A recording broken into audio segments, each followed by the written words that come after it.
and welcome everyone to the day 3 of the Gyan course. And today would be Professor Worth's third lecture that will be on the consideration of the ecological repercussions of decoloniality and the ways in which it becomes possible to rethink critical aspects of indigenous ecology within the context of political ecology. And the Buddhist ecology will also be considered in today's lecture. Professor Ruth, please. Good morning, everyone. For me, it's 10 p.m., 2200 here in Seattle. I don't know if the news has made it in yet, but the last few days have been quite tumultuous in climate change-driven storms. So there's widespread flooding, catastrophic flooding all over the western part of the state. So it's an interesting background to be doing the work that we're doing. Really, it's kind of Western Washington homage to a classic Indian monsoon. So the rivers are a lot of mountains here, a lot of rivers coming down from the mountains into the valleys below, which have cities, and many of them are in very bad shape. Okay, so I'm going to kind of tie together all my themes for tonight's comments under a thesis. And my thesis is going to be the commons as gift economy. That's going to be my kind of my big idea. It's going to draw together all these little disparate parts. And again, I'm building on the first and second lectures as I'm trying to build a big four-part cohesive consideration. And so I'll begin the same way I began last night by reviewing and expanding on an idea or two from yesterday as we build up our argument. And I want to return to something we discussed, and that's the issue of value. One of the criticisms of both social ecology and deep ecology is that the science of ecology is really unable, structurally unable to ask questions of value. There is, and I'm sure most everyone in this room knows it, there's a classic fallacy in Western philosophy, the naturalistic fallacy. You cannot derive from the way of things, from what things are, what we ought to do. They're separate. And that's a very problematic position. So I didn't put it quite that way yesterday, but I did explore some of the ways in which we could begin to break down the naturalistic fallacy, which really belongs to a certain lineage of thought in the West that's extremely unhelpful for indigenous thought. And so, but I look again, just kind of review, trying to think value in nature beyond it being value you find in nature because it's instrumentally imposed. So what makes something valuable is the extent to which it's good or not good for us, or intrinsic, good in itself. And we saw yesterday the ways in which those two always kind of get you stuck. And we tried to suggest that there is a third possibility that value derives from the relationality of things. Each thing has its value insofar as it has its place in the web. So these moths that we heard about from Kate on the very first her first lecture, you're not saying they're good in themselves. We eat them. You're not saying what's good about them is they're only good insofar as we eat them. No, they belong to a web in which we also find ourselves. They both belong to the great middle, of which we too are members. And Murray Bookchin, who we talked about yesterday, has an argument where he tries to come at the same sort of a problem in his kind of approach. I think it's very interesting, a little bit derived from the German 19th century philosophical tradition, but given a very strong and radical ecological push. So Bookchin, as the German idealists did, especially Hegel, but also Schelling, distinguishes between first nature, You could say first nature would be nature qua nature. Just just what you might study in natural sciences. And he says, well, nature simply considered in itself, all by itself, is neither good nor bad, beyond good and evil. Um, but human beings are not in nature simply um, uh, uncritically part of the way of things. Um, so second nature would be the part of nature that responds to nature. It didn't do this by some kind of weird little bad version of deep ecology by intuitively or mythically experiencing that nature is intrinsically valuable. I think that's never been the good argument. But rather, uh, in our case, human thinking is the second part of nature that is reflecting or operating through ecological reason on first nature. And in this relationship, as it reflects upon the great middle that makes it, like all things, possible, it becomes valuable. These relations, I and all my kin, inseparable, just like the Bengal tiger is inseparable from habitat. It's these relationships that are valuable. And this, we might want to say, is a famous argument in environmental philosophy. It was Holm Rolston III said we need to overturn the naturalistic fallacy. Um, and his argument was biodiversity is not simply a fact of nature, it's a value of nature. Things as they are good. Um, but there are some missing steps in that argument, although I agree with the conclusion.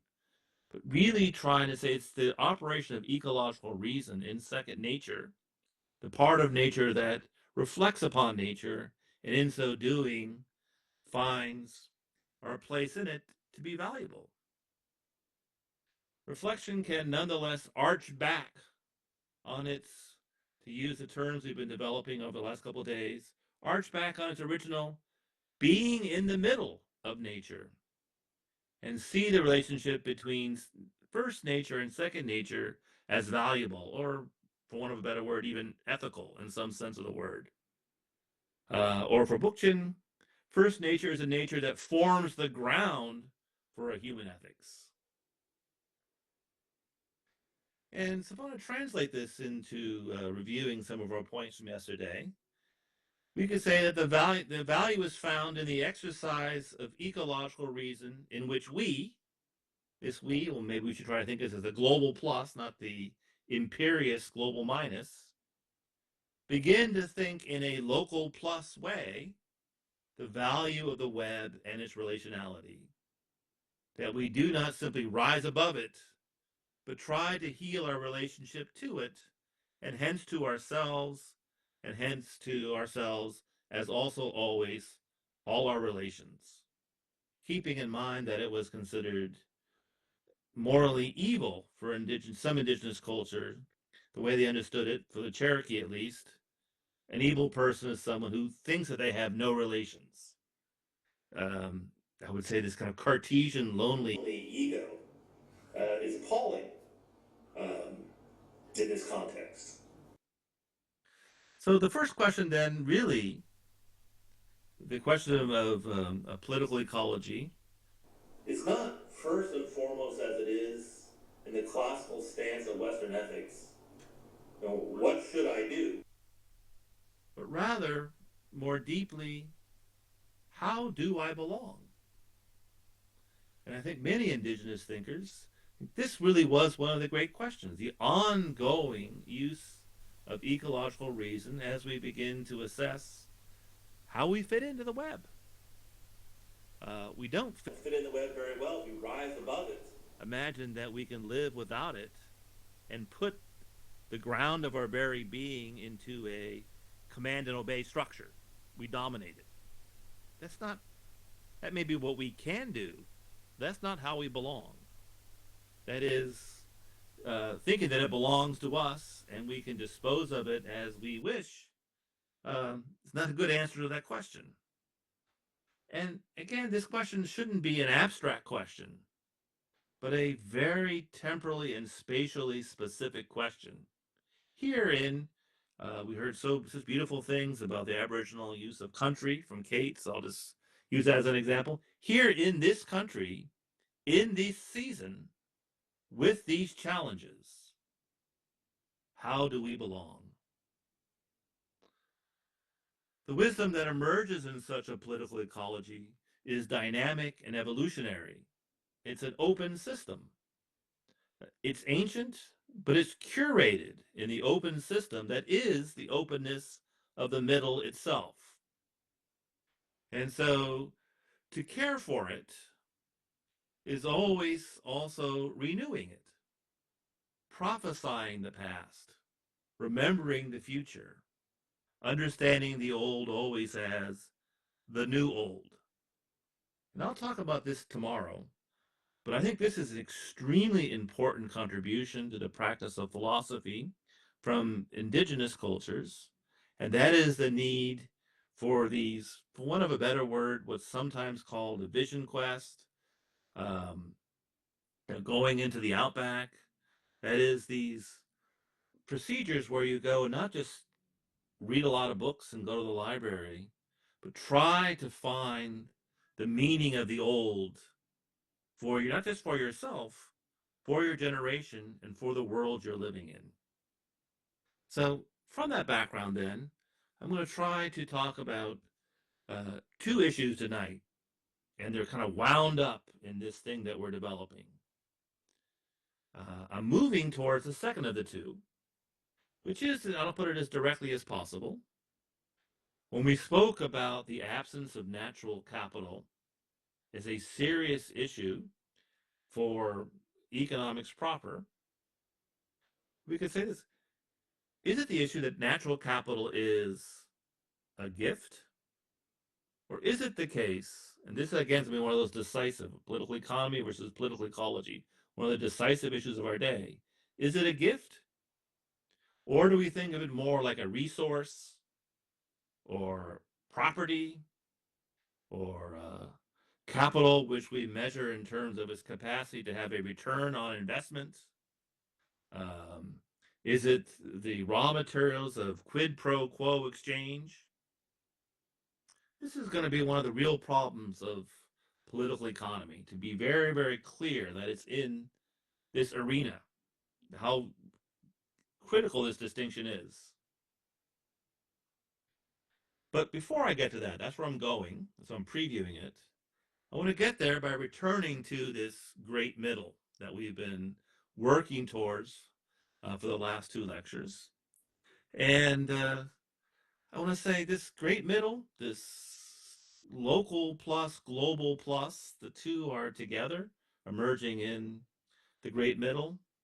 This respectful belonging to the great middle, and hence belonging to all our kin, all our relations.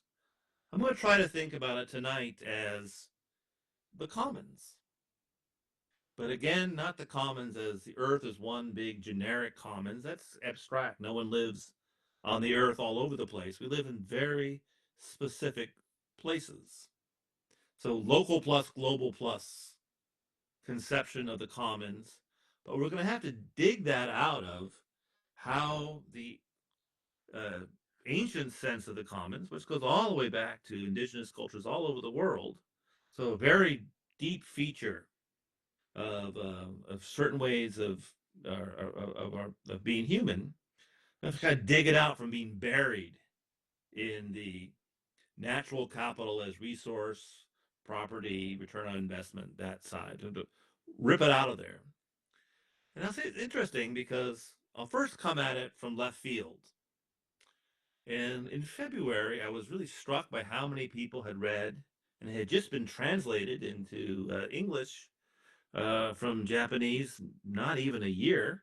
But most people had already read, unprompted, Kohei Saito's work on the unknown marks, the marks that emerged unknown, unpublished, after the crisis that kept him from finishing Das Kapital.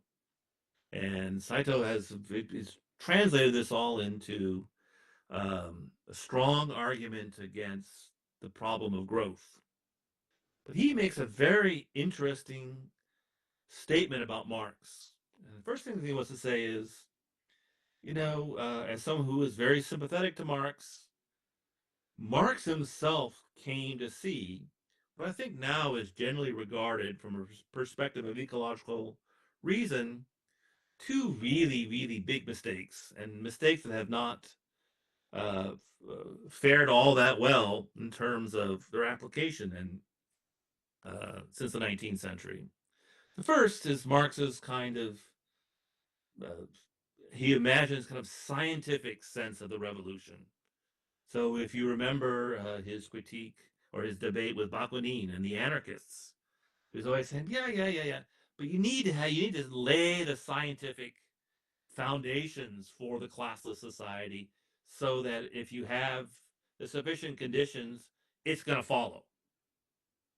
And of course, it never followed, and killing people till it did follow. But this kind of sense that philosophy is always trying to not go from the past, but progress to the future, and laying the scientific groundwork for a revolutionary future.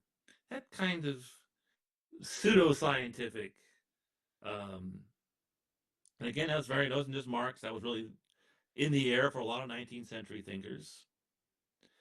So that one, Mark came to think, well, actually, there are things from our past that we've lost that we could reimagine the old in new ways.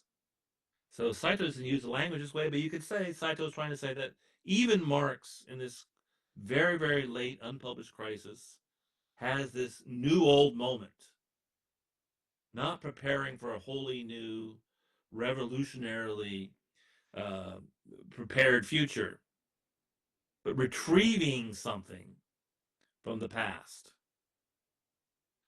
And then the second, and I think the most serious, is that Marx never disagrees profoundly with Smith over the ultimate issue of productivity.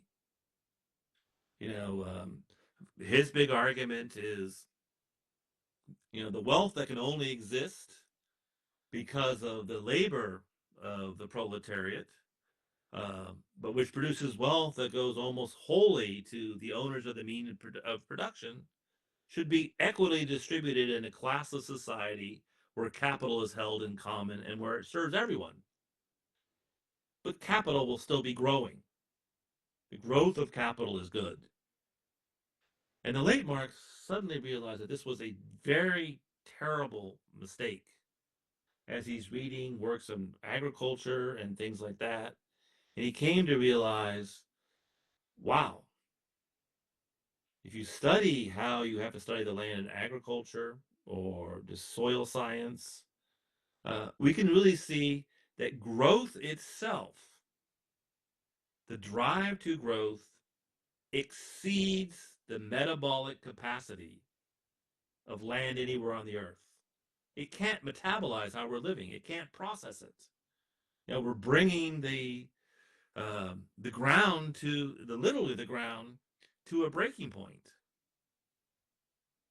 And so Saito's going to conclude the following. One of the more hopeful things that's been on the table for a lot of people has been Keynesianism. So you remember Keynes? When there's a depression or something like that, you do government spending, you invest in the culture, and then it becomes prosperous. And what's the crisis? The crisis is now the ecological emergency. So we try to get green growth, or what in my country was proposed, shot down by my crazy right wing culture, but proposed as kind of the Green New Deal, the great Keynesian FDR, Franklin Delano Roosevelt investment in society, which pulled us out of the Great Depression. And now we'll have a green version of it, the Green New Deal, in which we'll build all these highly profitable, put people to work, get all the corporations working, making windmills and everything. It was to say, first of all, problem number one with this view is that it's dishonest. The Netherlands fallacy. The Netherlands looks like they've done a great job becoming a greener culture because they just simply export all the really, really dirty things to outside Netherlands, primarily to the global south. So they externalize spatially green living, and they externalize it temporally.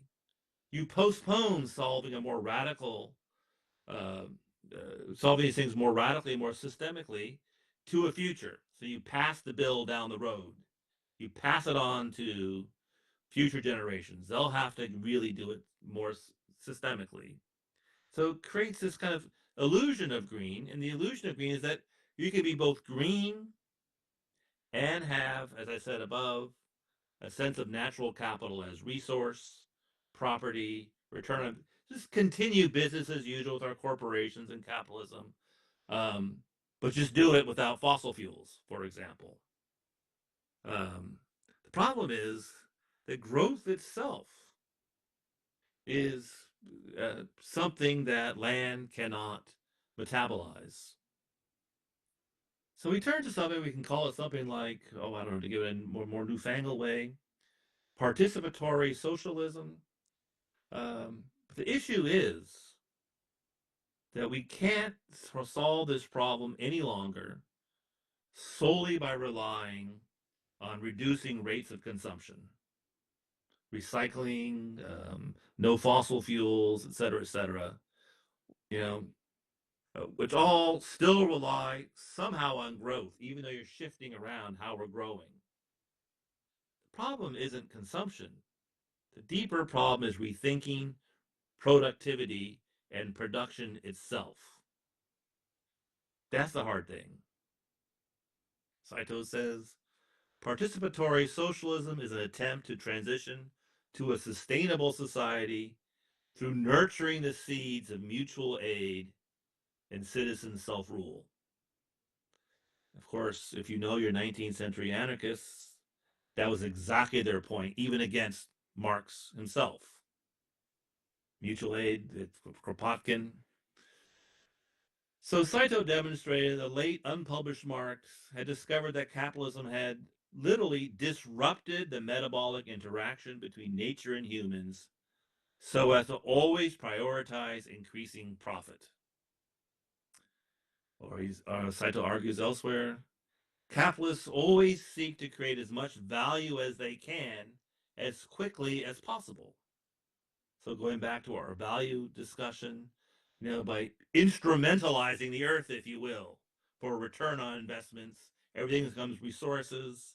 Um, Using those resources still more sustainably, that's really kind of passing the buck on the fact that why are we thinking about the gifts of the middle simply as instrumental resources, whether we use them slowly and more carefully or quickly and carelessly. We're um, still in the same ultimate frame of mind. This leads to capital itself disrupting the metabolic link between humanity and nature. I simply want to say that has emerged and continues to emerge as an indispensable part of a serious debate about political ecology and, honestly, indigenous ecology.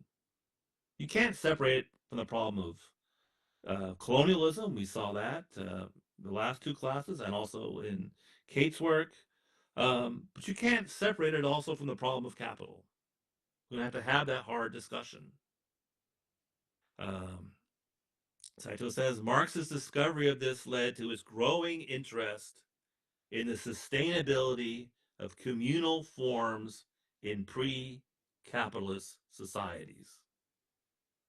We might want to say it drove Marx from the perspective, he wouldn't have used the term ecological reason, but from the perspective of ecological reason, to begin to rethink things as political ecology and to see that this itself could not be separated from the communal forms in pre-capitalist societies, of which, of course, some of the most obvious examples would be many of the indigenous cultures in the world.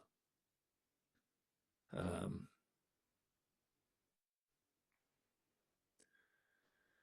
so participatory socialism then would be the suggestion that we might consider at least debating reviving Marx's very late turn to the commons. I quote Saito one last time. prioritizing shared management by citizens in a democratic, equal way, rather than leaving administration up to the specialists, as advocated by the concept of social common capital. This means, I quote Saito again, to gradually expand the commons until, in the end, they displace capitalism entirely. Now, again, the commons, I'm going to try to think is this great middle, and this great middle really is always the tension between local plus and global plus, and it prophesies the past, the new old commons. And probably the past because also it's no longer an option to think these things as if the global ecological crisis was not the default great community. Now, all those left out of capitalist enrichment are not going to be left out of the ecological ruin of that enrichment. We all have at least that default mode of community. So, in a way, Marx turned to indigenous thought and other local plus forms of exchange in a new old way and began to consider the end of his life retrieving the ancient practices of the commons. But talk about a word that's absolutely buried by global modernity. It's the commons. So I want to now spend a little bit of time trying to think, how can I wrest this back out? And we all know this. At this point, please just bear with me if you've heard this too many times before. I want to go over the classical critique of the commons. Why the commons is considered a really, really bad idea, naive, or at best a quote unquote tragedy. So here's the classical critique. What we'd have to find a way through. We live in a world in which it is true that the current modes of political economy produce a world in which if something is not either private property or at least protected by a powerful state as public lands or a public good, it will be ransacked as we compete to appropriate it. If I don't take it, someone else will. And the locus classicus of this view of the commons is in the Reverend William Foster Lloyd's 1832 Oxford Lectures, two lectures on the checks to population. I always find it so interesting when people write books like that as they're building together these enormous global empires. So Foster Lloyd, suppose two persons to have a common purse, to which each may freely resort. The ordinary source of motives for economy is a foresight of the diminution in the means of future enjoyment, depending on each act of present expenditure. It's an impossibly British way of saying, if I spend my money, I don't have it. If I spend money from that common purse, I get to keep my money and grab the money from that purse. But everyone's going to be trying to grab that money from the purse, and that's the problem. So you can't have that purse be in common because no one wants to spend their money. Everyone wants to grab money from that purse. And next thing you know, there's no money left in the purse. So there's only two things you can do. You can enclose things as private property, or you can enclose things as state property. And then we'll hold them in common by having this owning it through the state. And this has led to the most famous version of this argument. I know everyone in the room already knows this, so just bear with me. The 1968 famous argument by Garrett Hardin, The Tragedy of the Commons. And imagine, let's say, myself and each one of you, in addition to doing political ecology together here in the East Bengal, we're also all sheep farmers. And so we all go to the commons. And I bring my sheep there and say, well, I can't have my sheep eat all the grass. It'll all be gone. But everyone's thinking, Wow, if I eat all the grass, it'll all be gone. But if my sheep don't eat it, yours will. Or this is what's happening right now to the oceans. So the oceans are like this unenclosed commons, and these big ships come by and they drop the nets in, they pull all the fish up, and they destroy fisheries right and left all over the world. It's a total crisis. And the ship thinks, if I don't pull them up in my net, the next ship will just come along and pull them up because someone's going to take those fish. So we can't have things in common.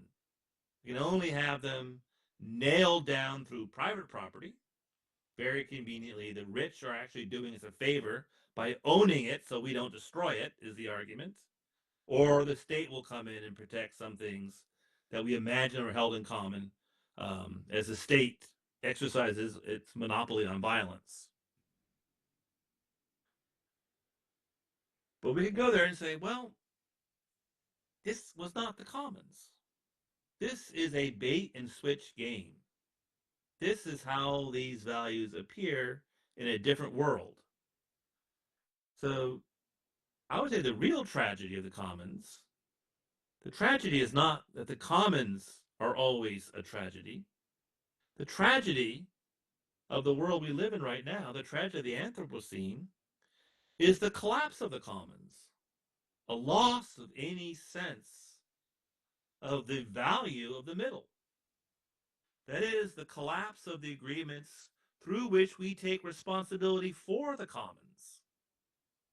You're not taking responsibility for the commons. You go in there and say, first come, first served, get it before someone else does. That's a condition of war and a condition of aggression. I think of one of the people that I like from my own culture, the poet and Buddhist and ecologist Gary Snyder, um, who wrote a lot about the commons.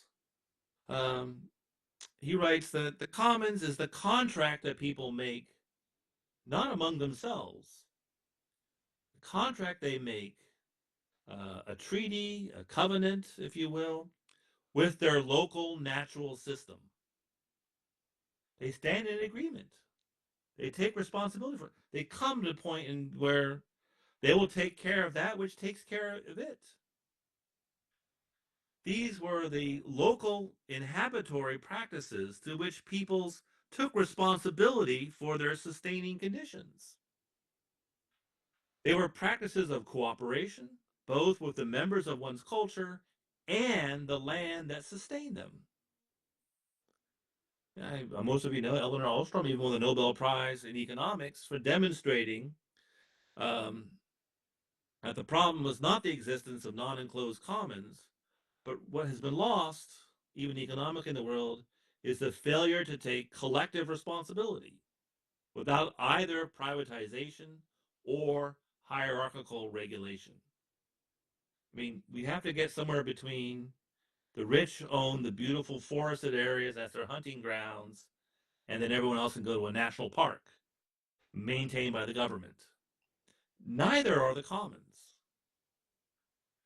But the commons have been protected by countless people. Part of why these areas were so attractive to colonial powers is not because they were lying around unused. It's because they were the commons.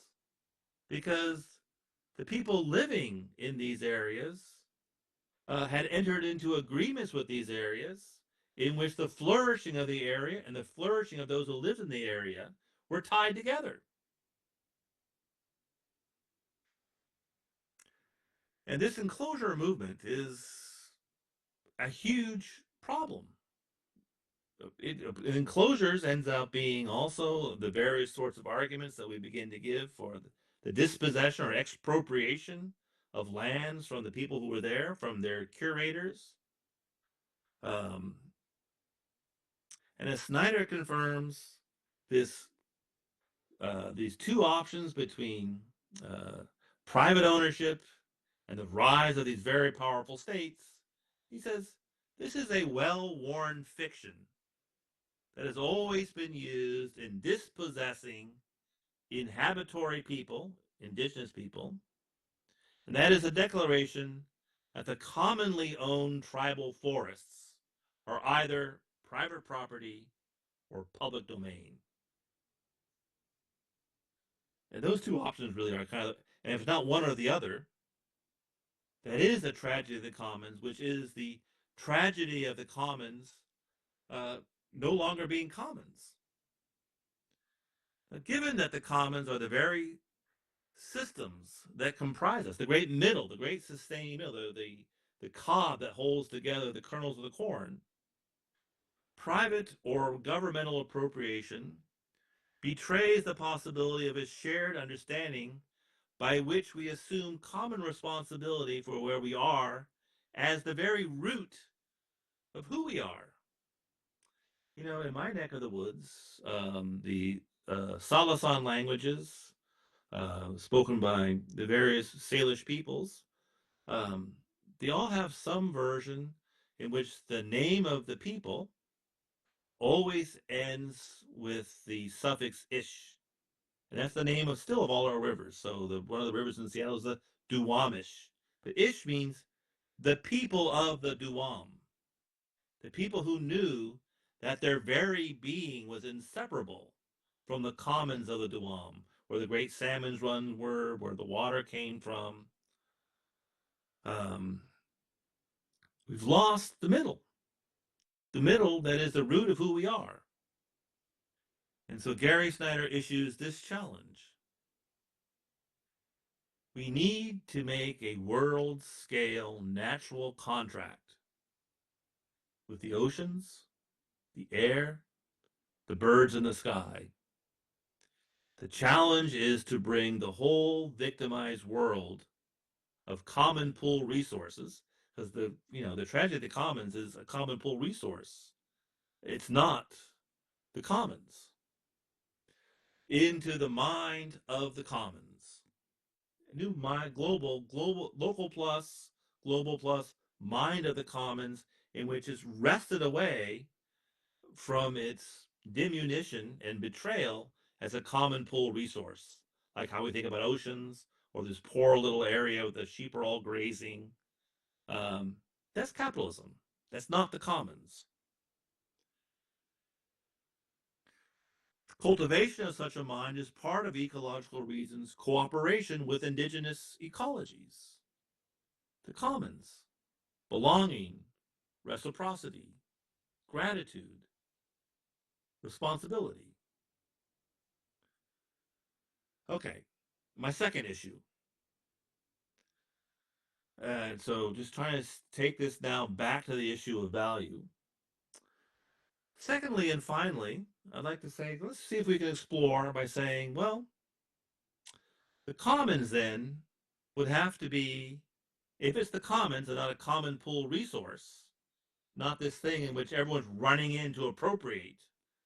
Um, Commons is closer to a gift economy, or not what the great early theoreticians of gift economy would call negative prestation. And classical gift economy, Marcel Mauss and Marshall Solons especially, Marshall Solons is the one I like the most, distinction between absolute prestation, so prestation is exchange. Uh, an absolute exchange would be I simply give and receive nothing whatsoever. I don't know, God or something like that. Okay, interesting, but it's um, it might be spiritually interesting, but not widely practiced. Um, Gift economies would be asymmetrical prestation, an asymmetrical exchange. And asymmetrical means a number of levels. One, I'm not giving quid pro quo. I give more than I need to give. But the result of giving more than I need to give, so by not being stingy, socially, I begin to see that, yeah, this is how we stop war. This is how we stop the colonial mindset. This is how we reset.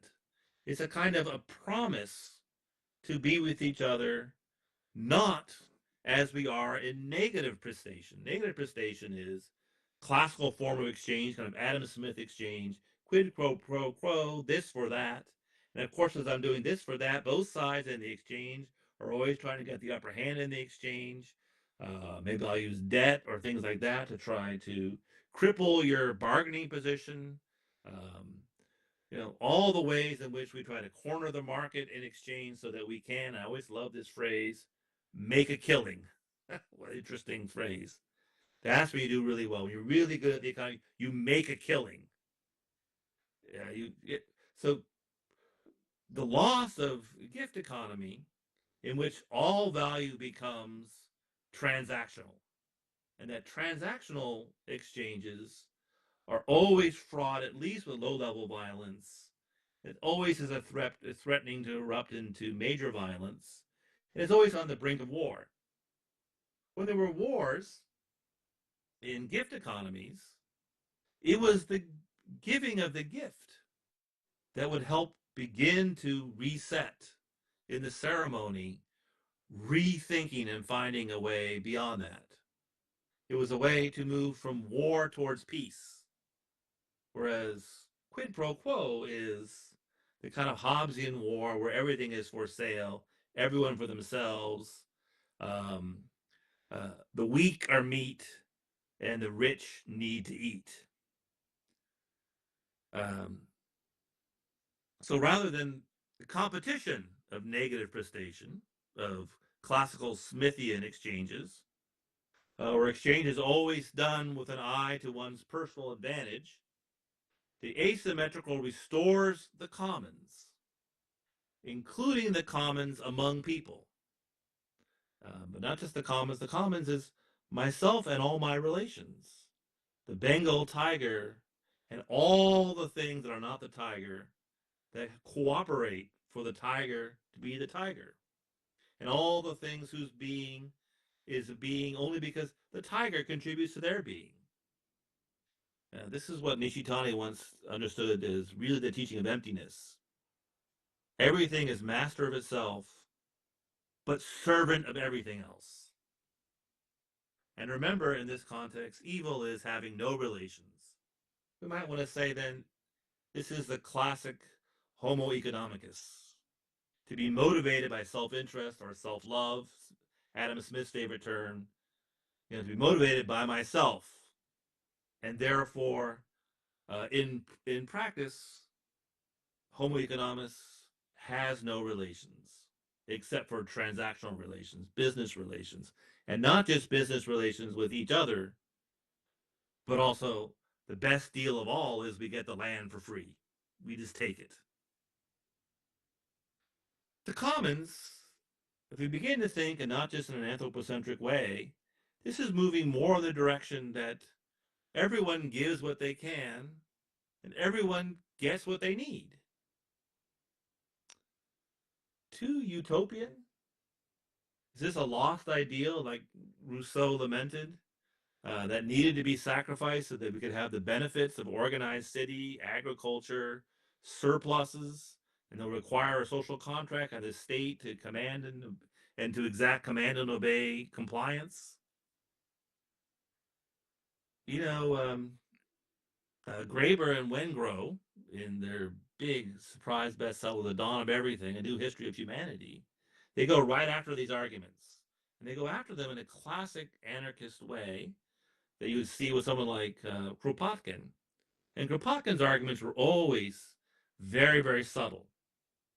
You didn't have to prove the contrary instance. So if everyone's in social Darwinism, you didn't have to prove that, oh, no, no, no. Au contraire, we're cooperative. We believe in mutual aid. All you had to show was that competition, negative prestation, the war of all against all we call the marketplace, was a false necessity. It was a contingency. And Graeber and Wengrow always come with lots and lots of examples. Let's just say that 75% of these speculative examples are wrong. Only a few need to be right to show you that although we may live that way, that clearly we can live that way, it's false that we have to live that way.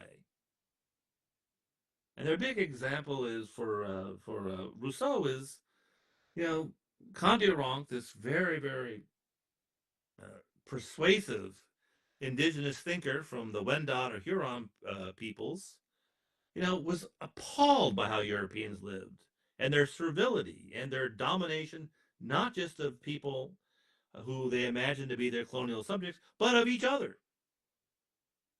Britain perfected capitalism on the British working class by creating the working class, by exploiting the working class, and then exporting that to the rest of the world. But they perfected it on themselves. Why do you want to do this? Um, and so Rousseau's argument, if you start reading it in that context, you're saying, well, yeah, that sounds so great, but it's utopian. We can't live like that if we're going to have the modern world that's so incredibly great. Um, but if you think about it, that's absurd. The gift economy, quite straightforwardly, in a straight up sort of a way, I can pick 1,000 examples, but I'll pick one that has to be true as a condition for the possibility of us having this conversation right now, which is somebody raised us, probably our parents. And raising children is one of the easiest forms of gift economy to see. It's not transactional at all. Everyone gives what they can. I mean, everyone gives what they can. So in this case, the parents give far more than the children. Children are helpless. They would die without the parent or die without somebody taking care of them. They have great needs and can give very little back. The children get what they need. The parents give what they can. And where is the idea of the gift economy coming from? The gift economy is not human ingenuity. Gift economy, on the one hand, is responding among humans to the problem of domination. That's always been Graeber's thesis. Um, that's the great thesis of the Graeber-Wengrow text. Uh, it began, as you probably know, as a study of inequality. And the deeper they went, they realized inequality wasn't the issue. The issue was domination. How did authority, which in traditional societies was always seasonally specific and task specific. So, for example, someone was in charge of the harvest. But that authority begins when the harvest begins, ends when the harvest is over, and does not extend to anything else except for the harvest. Doesn't give someone the right to go around and say, because I'm in charge of the harvest, I'm in charge of your house. I'm in charge of your life. I'm in charge of your body. How do we go from seasonal and task specific, so time and place limited senses of authority, to the fantasy that there will be people who have power over almost everything, the more the better, all the time? That is, the problem has been domination. And the problem of domination, as we saw with Murray Bookchin, who's also in this tradition that Graeber and Wengrow are channeling, that goes all the way back to people like Kropotkin. Um, we do it to the natural world, but it's an extension to what we have been doing to each other. It's the same form of domination.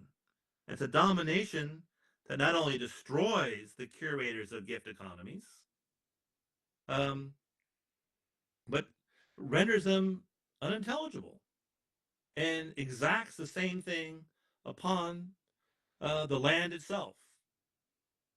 It's a wonderful book written by a Californian named Jerry Martine, old hippie, on the shell game, and it's a beautiful book. He's struggling. What is it like to be in my country? You think about the destruction of this earlier form of economy. The settler disruption of asymmetrical prestation with negative prestation. And he realizes that the destruction of indigenous cultures was inseparable from the destruction of their land, just like the destruction of the Sioux people was inseparable from the destruction of the buffalo. I quote Jerry Martine from the Shell Game. The relations of people are not separable from their relationship to the land. That the contracts that they make are part and parcel with their agreements with the earth. Our relationship to the middle, in other words, cannot be separated from our relationship with each other, from which all gifts come, to which all gifts return. We know the gift economy simply by being present to what it takes to be alive at some time, some place. Another person who's getting attention all over the world for this is the Potawatomi botanist Robin Wall Kimmerer. Her new book, The Service Berry, Abundance and Reciprocity in the Natural World, came out last year. And she objects to the creation of scarcity uh, in negative crustacean. And again, we should remember this. The default mode in indigenous mutual aid political ecologies was always subsistence. You know, at least people were going to, by sharing, get enough. Just get enough to get, everyone's going to get enough to get by. But in capitalism, where everyone's on their own, the default mode is poverty. And that what's been lost in a sense of economics is a land based sense of reciprocity. I quote Robin Wall Kimmerer: gift economies arise from an understanding of earthly abundance and the gratitude it generates, a perception of abundance, the wealth of natural capital. Wow, it's awesome. How dare I defile it by using it? That's like using my parents by selling them for cheap labor, based on the notion that there is enough if we share it. This underlies economies of mutual support. You know, Kropotkin, where this language comes from, Kropotkin was a land surveyor in Siberia. He's learned this from indigenous people. So when natural capital is not a gift that engenders responsibility and reciprocity, it is not even priced. You think of John Locke's wasteland before land is appropriated and made useful. This is the illusion of secondary negative wealth. You take real wealth and convert it into secondary or market capital. To which Kimmerer responds, market economics demands that abundant earthly gifts, which engender gratitude, responsibility, curation, that these be converted to commodities and made scarce by privatization and high prices. You take the gift, you make it war. The commons becomes the war of all against all as we fight over a common pool resource. So that's what I have for tonight. Tomorrow, we're going to look at the power of stories. Thank you very much.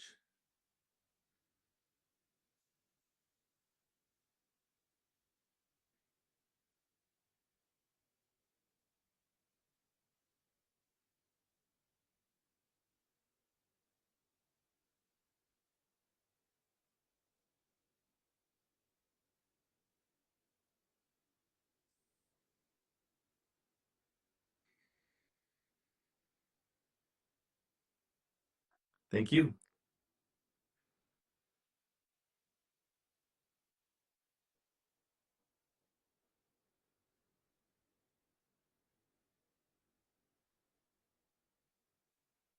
Thank you.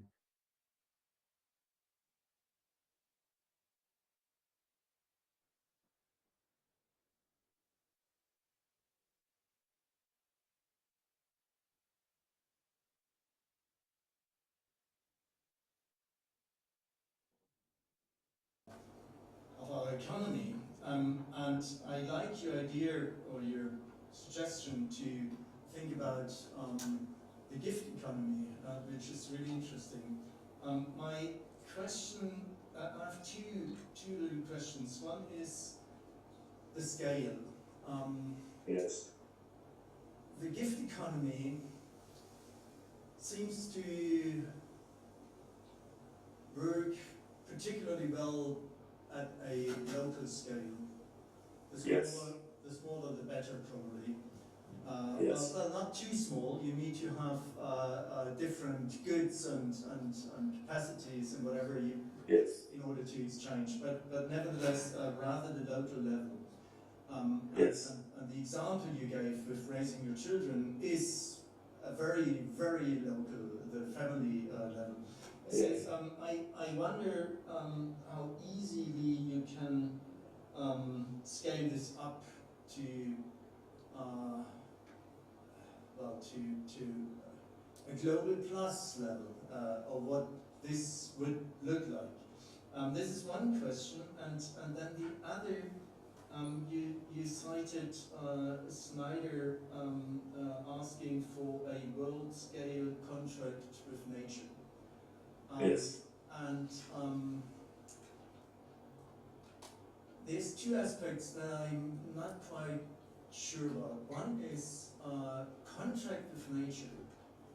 I mean, contract is a very Western principle.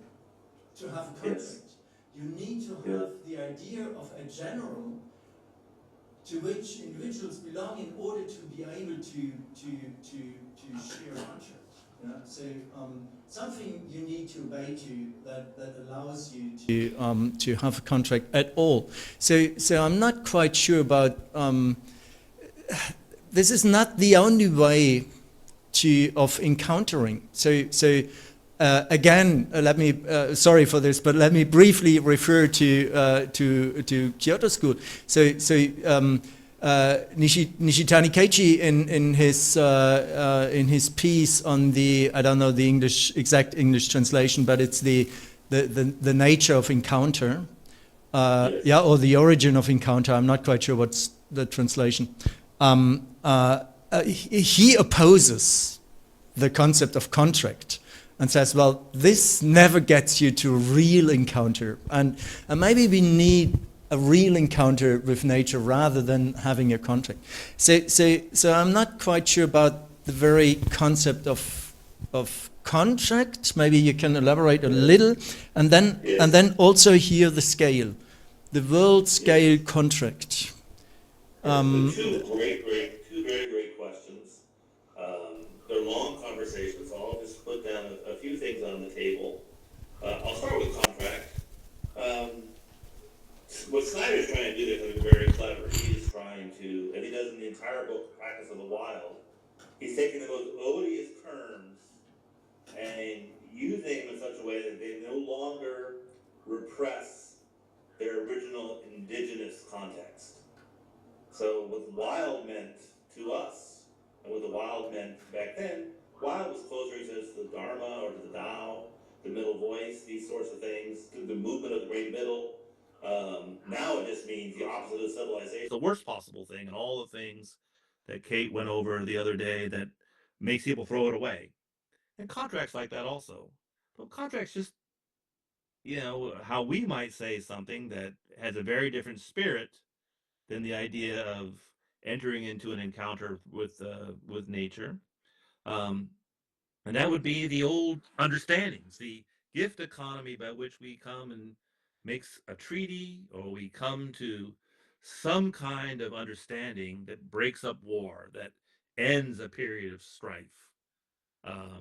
So call it what you will, but I point extremely well taken. I don't think Snyder means, and I definitely think that I would never want to mean all the things that it means in a Western contract. So just keep that as a kind of a little more open signifier, just pointing back to these older forms of agreement.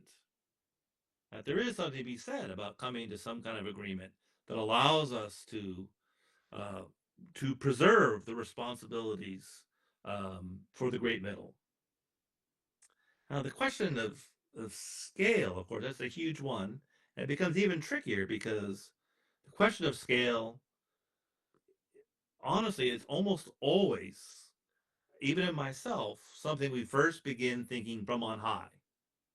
But the position from on high is the last thing at the local plus, global plus smaller gift economy wants to think it can't be administered from on high. It's not a contract enforced by a powerful interlocutor to which everyone comes in, a kind of a Hobbesian Leviathan sort of a situation.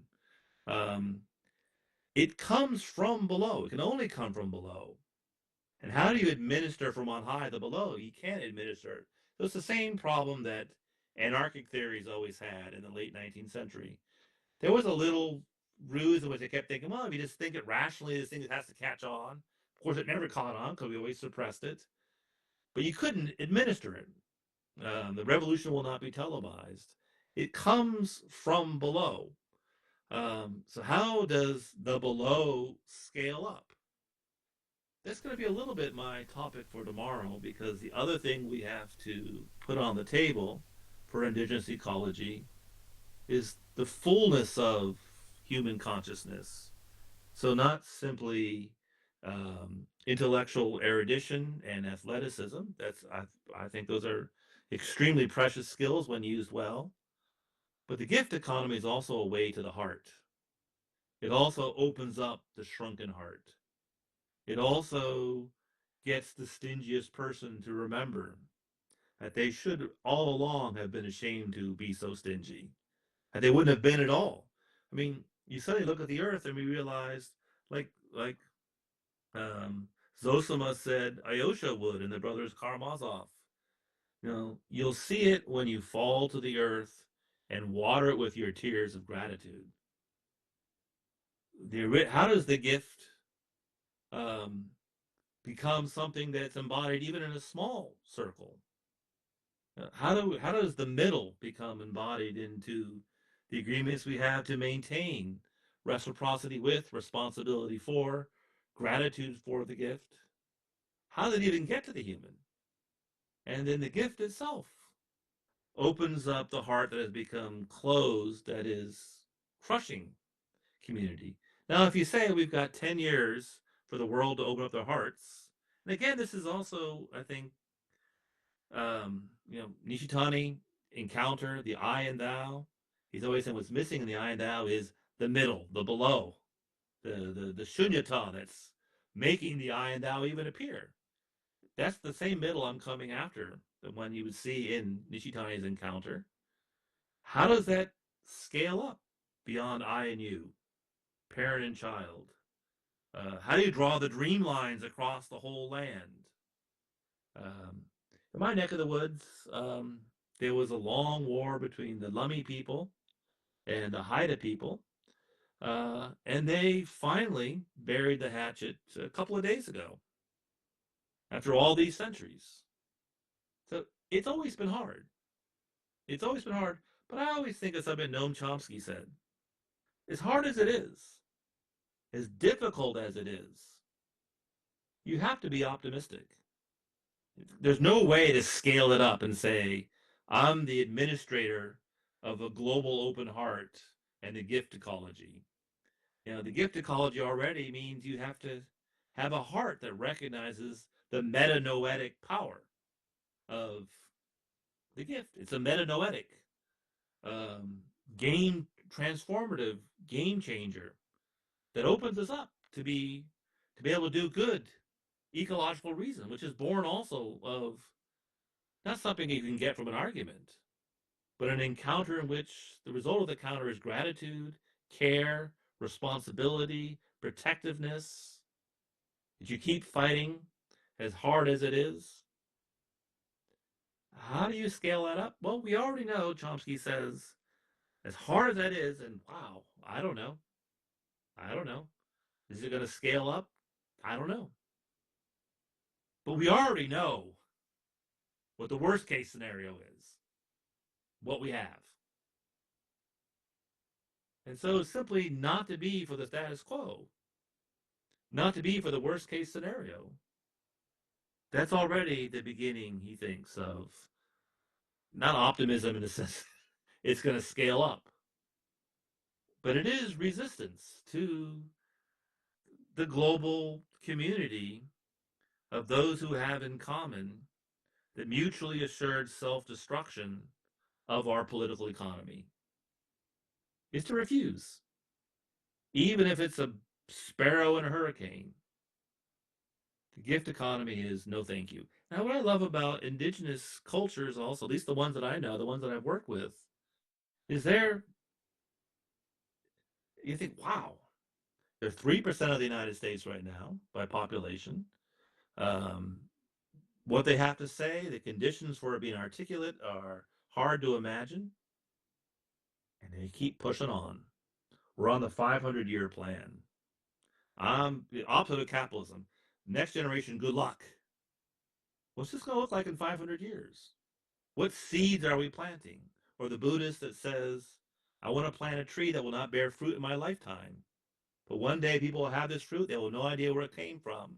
But the world will have been a better place. You know, a hidden life, a hidden sense of all the anonymous benefaction that we already enjoy. Keeping that flame alive, that's what I can say. But I agree with you. I'm not going to give in to the worst case scenario, and it will scale up to the extent to which the human heart allows it to scale up.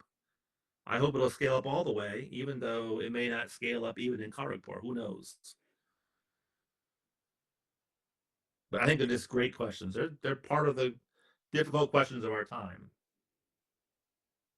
Thank you, Jason. It's Kate again here. Another absolutely fabulous lecture. I'm wondering, well, first of all, this is a kind of a slight footnote. It's not the main thing I want to pursue, but of course, the other person who uses contract in a kind of, in the sense of political ecology is Michel Serres, where he calls for the natural contract. So I would be kind of slightly curious about how Snyder's use of contract compares with Serres' natural contract. But this is not my question. My question is, for the safeguarding and indeed the restitution, the reclamation of the commons, do we need something else as well as gifting? And even gifting understood as entailing asymmetrical exchange, nonetheless, the gift always also implies a return. Mm-hmm. Distinct from that is something that you referenced, I think, in connection with Kimera, and that's sharing.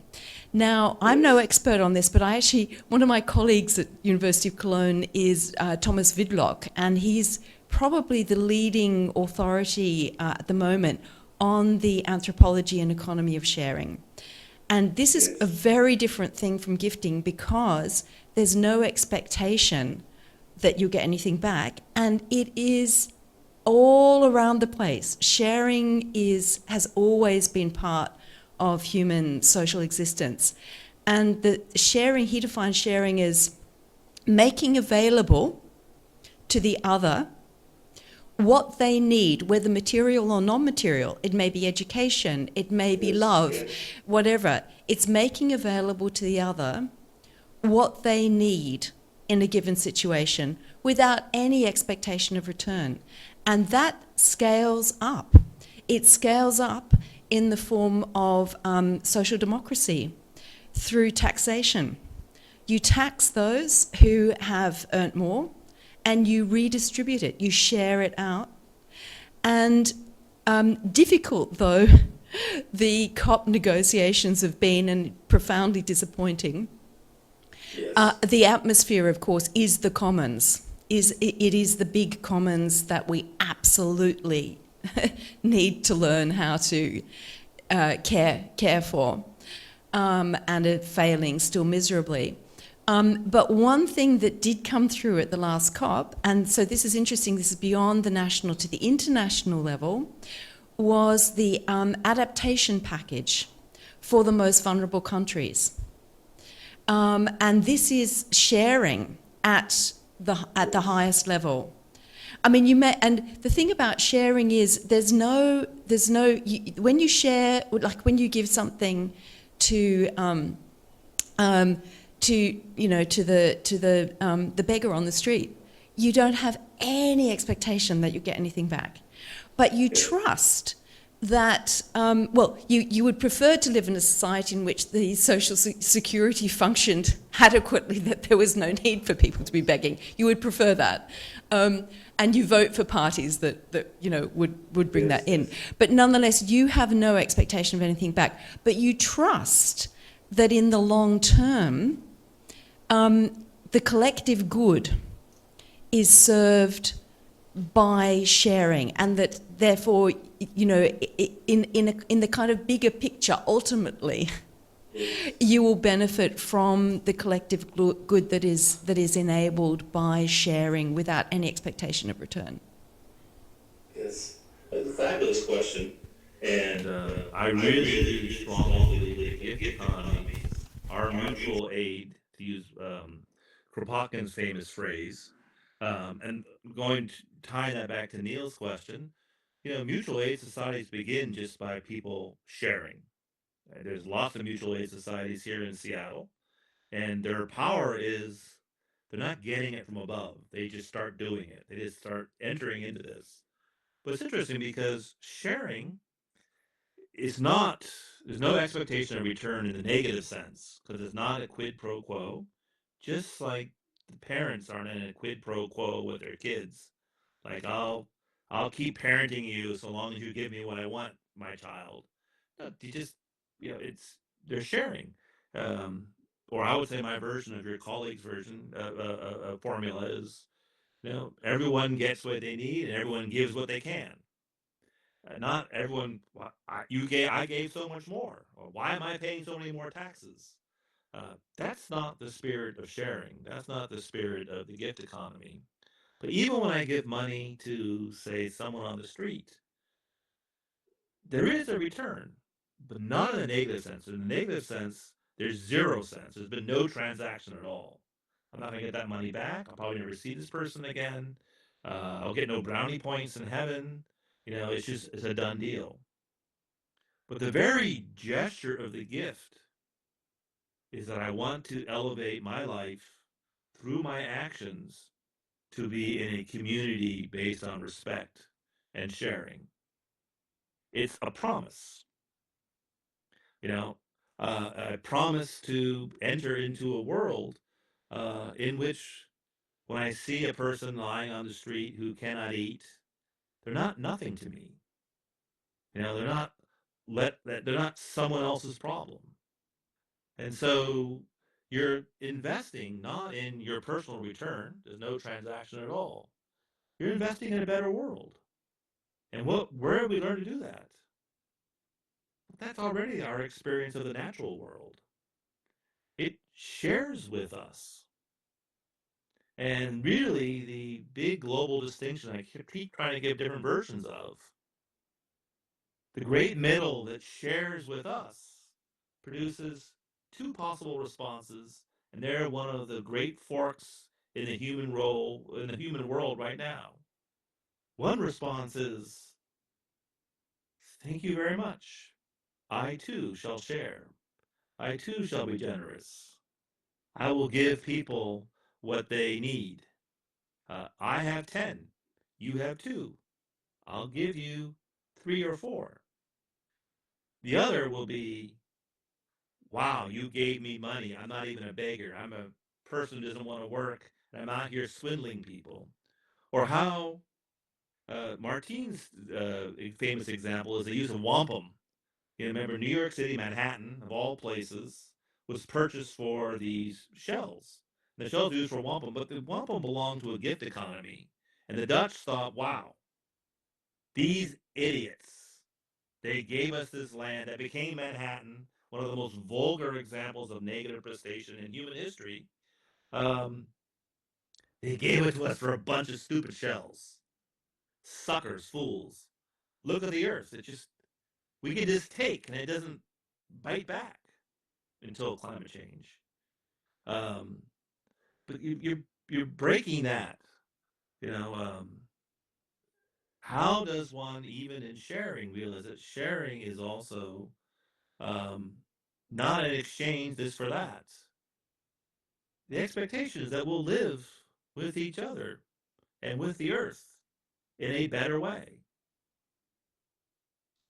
I'm always, again, shocked. And the more you de-repress the history of the early encounters between indigenous people and the settlers, um, the general response among indigenous people is, how could anybody live like this?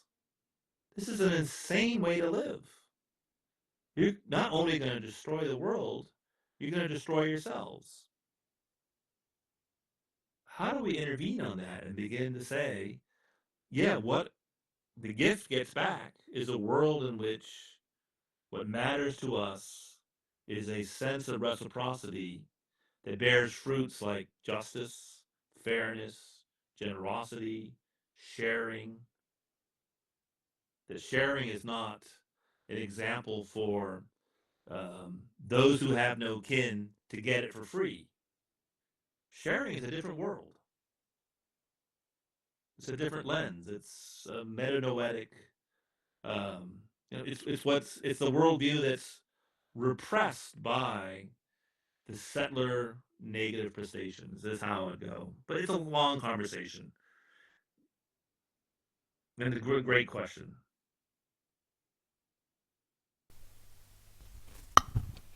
Thank you so much, Jason, for yet again a moving presentation. I am really inspired that you have brought back the emphasis on hope, on the idea of the gift economy, on the necessity of sharing, and I think these are necessary reminders in such despairing and pessimistic times. So really thank you for this reminder, and also for reminding us on how hope is a radical act in this day and age when we are encouraged to lose hope so that we acquiesce to these power structures. So to remain hopeful is to engage in resistance. So thank you for that reminder. There is something that I wanted to add to the conversation on how indeed we are all affected by climate change and the ecological crisis, but while we are all affected, I think it's important to add that we are not affected equally, although all of us are affected. And so when I think about those who have the power to affect change and those who are most affected by climate change, these are demographics that are almost diametrically opposed. So those who are in decision-making positions, those who are in positions of power, are mostly white men in the global north who belong to a higher socioeconomic class, and those who bear the brunt of climate change, demographically speaking, tend to be women of a lower socioeconomic class, of a lower caste in the global south. And so I am thinking about this impetus of sharing and gifting is an impetus that is necessarily, that ought to be necessarily cultivated by these people in decision-making positions, but for them to share and have this generosity of spirit for those who are so spatially and almost temporarily dislocated from them, I would imagine that impetus would be extremely weak, and we're really talking about taxing the billionaires over here, the 1% of the richest people in the world who truly, by sharing their wealth can help cure the problems of global hunger, global poverty. But that impetus of sharing by that 1% who have accumulated so much wealth, that impetus is so low. I wanted to share my experience of how I remember a couple of years ago I was volunteering in Malaysia and we were distributing the local national food, it's called nasi lemak, to the homeless in Malaysia. And I remember with the group that I was volunteering, we did not prepare enough packets of nasi lemak. And so when we were distributing our final few packets, we realized that there were 2 beggars and we only had 1 packet of nasi lemak left.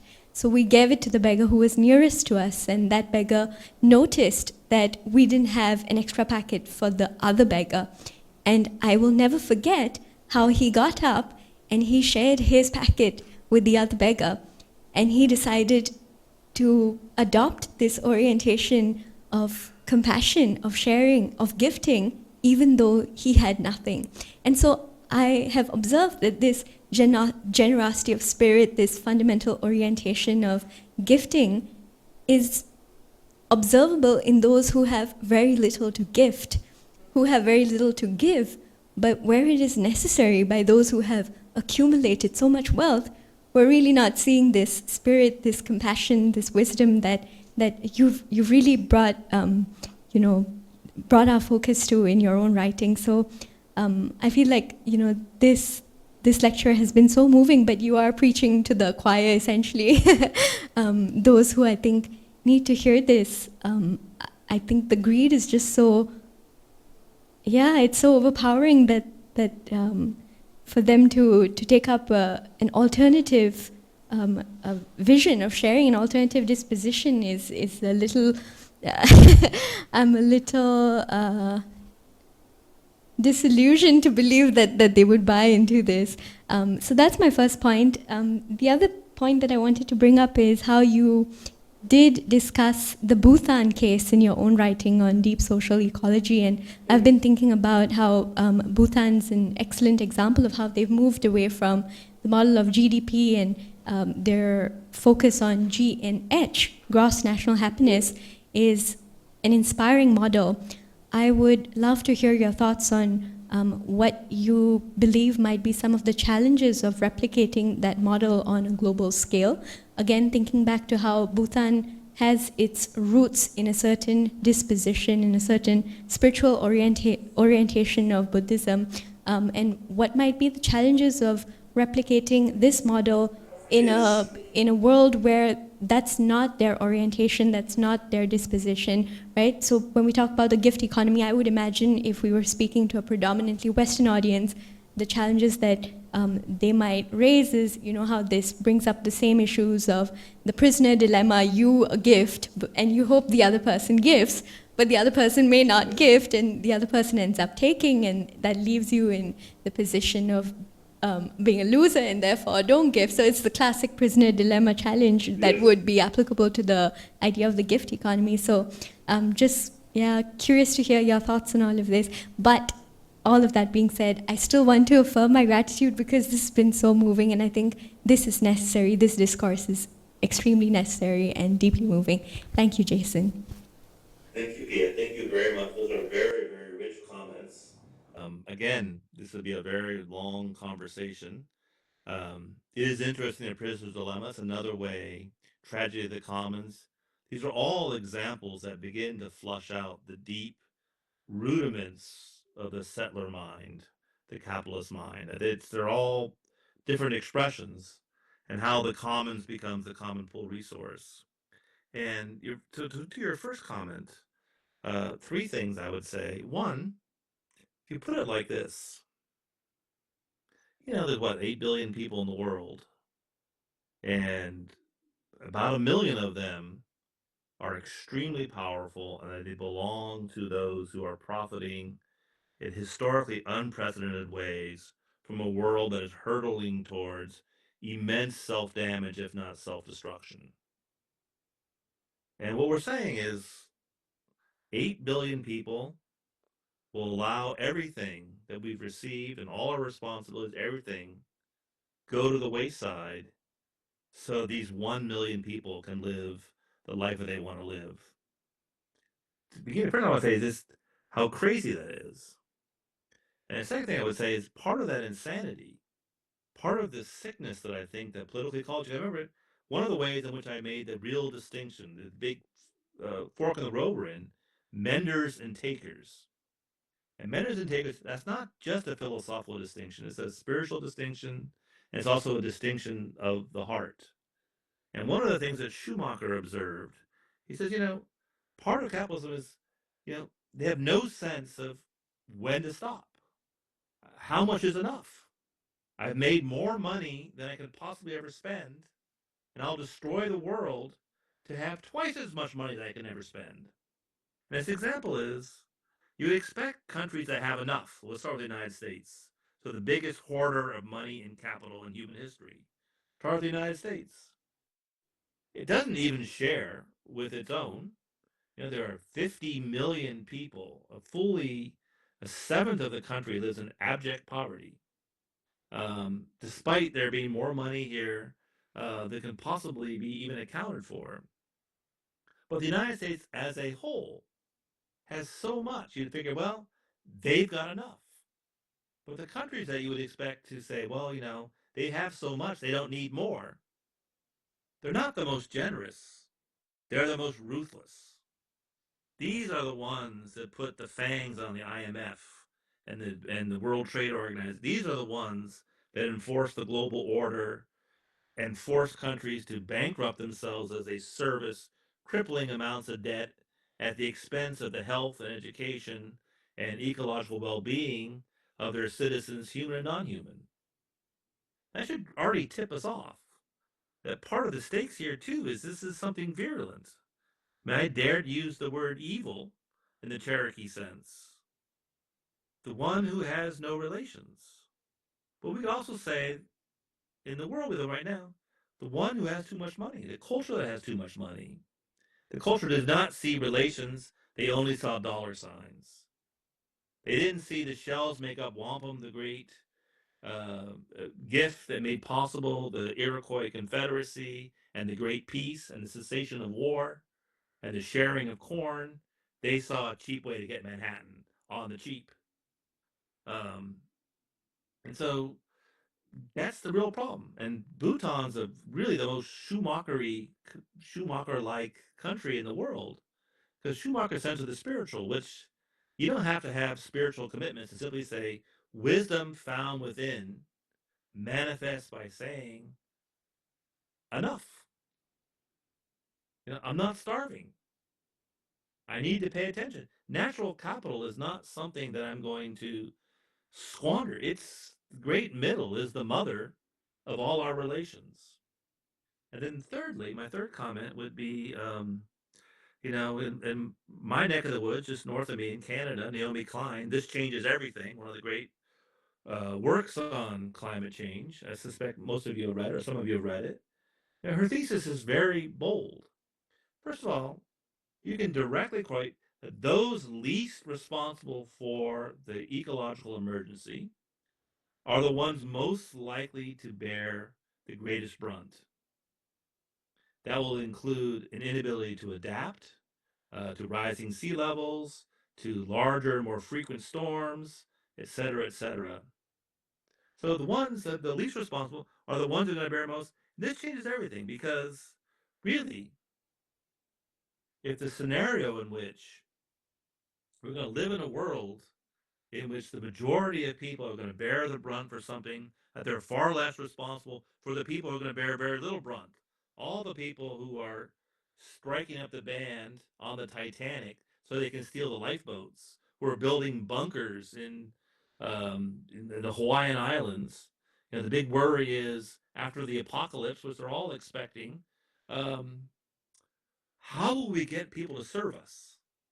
Where will we get workers as we go to our bunkers? This changes everything. If this is not going to, and she has all these case studies, including India, including the indigenous peoples of Canada, you begin to see, yeah, political ecology cannot be separated from the settler past, cannot be separated from the obfuscation of a radically different world that was motivated and maintained by a very different form of exchange that was governed by wisdom as a sense of limits. The idea of not knowing what your limits are, that was always understood as a form of cannibalism. I eat my own. I have no limits. I'll eat anything. Um, you know, remember that so it cannot be separated from the settler past. It cannot be separated from political economy. It cannot be separated from the philosophical, ethical, ecological, I would even say spiritual decimation that is the global modern economy. And poor Bhutan, they thought everyone's going to leave them alone until they looked around them and they realized, wow, yeah, we're surrounded by all these big countries. They can just swallow us right up. But as a Buddhist country, they knew that they had at least the spiritual resources, say, look, if we're going to try to survive in a capitalist world with our gross national happiness and try to preserve these things, we have to be able to cultivate in ourselves a sense of the limit. There's Buddhist ways of doing it, but indigenous people have a lot to say to Buddhists and vice versa, but they're not getting it from each other. There's lots of ways to get these things. This wisdom is found all over the world. But it's the hard work of de-repressing it, excavating it, creating the welcoming gift, philosophical gift conditions in which wisdom becomes audible again. Something like that. That's a little down. These were three great sets of questions from my three interlocutors. These are all little tiny down payments for future conversations.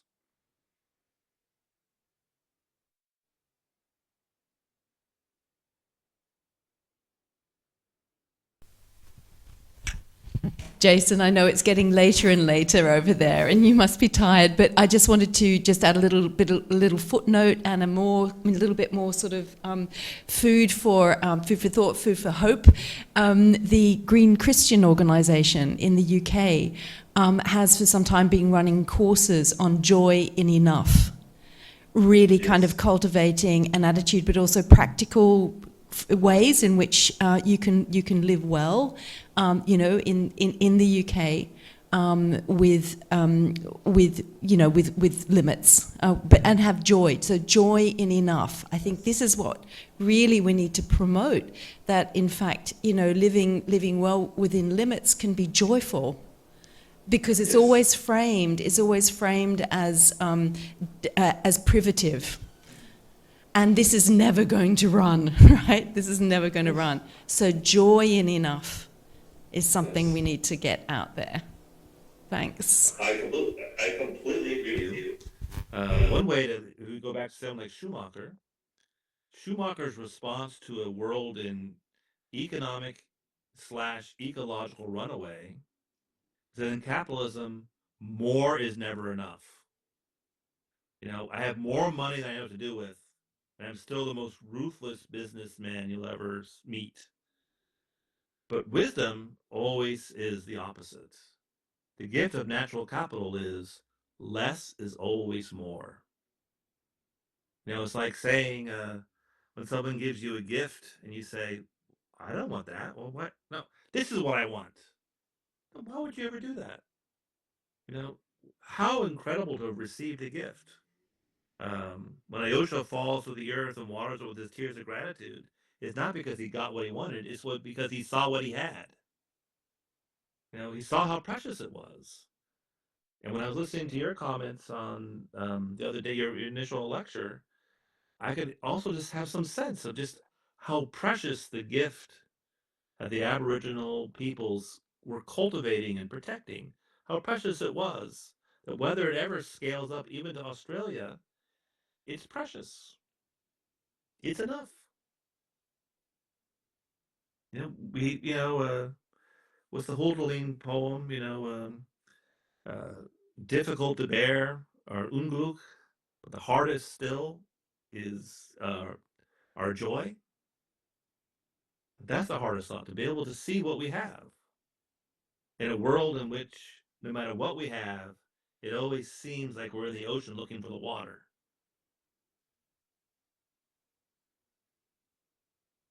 So I completely agree with you.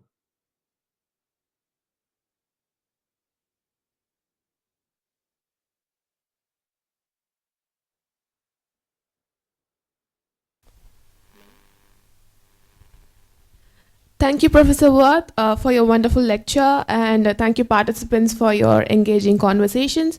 We come to the end of first session, and in the afternoon, we will have a lecture by Dr. Saswat Samaydas. So see you all then. Thank you.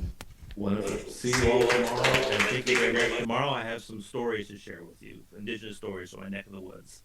So see you tomorrow.